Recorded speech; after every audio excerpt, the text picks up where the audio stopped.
It's Cash Lips today. Ta flow, King Kong, Cash Lips, Orban, vamwe vanoda kuzama kuita zvinoitwa neni, vamwe kuenda kwa mtare kutsvaga mushonga kuda kuroya ini godo mukanya ndicharamba ndichivasetera level muchindipa ziso pamunokwaira changu ichi chipo ndicharamba ndichipisa tefu muchindipa ziso pamunokwaira changu ichi chipo vanorota ndakazvimwana kudhara uri murimi unokohwa chawatyara hapana chinouya wakarara nekuoma kweZimbabwe ndaona vakanaraiden vakatora badza ndinorima nemugwara vakadaiso tovati mabara po vachizviita vakangwara vakauya patiri masini edu otitsara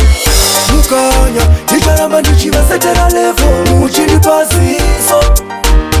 pamunokwaira changu ichi chipo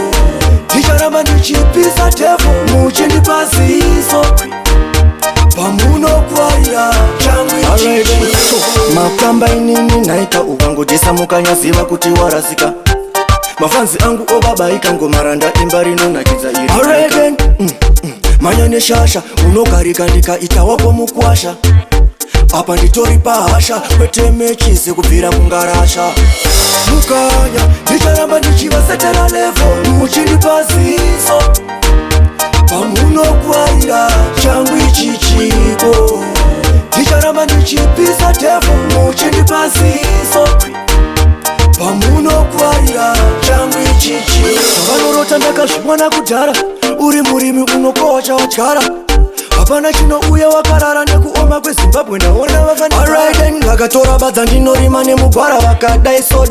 tovati mabara po vachizviita vakangwara vakauya patiri masini edu otitsara mukanya ndicharamba ndichivasetera level muchindipa ziso pamunokwaira changu ichi chipo ndicharamba ndichipisa tefu muchindipa ziso pamunokwaira changu ichi chipo alright then King Kong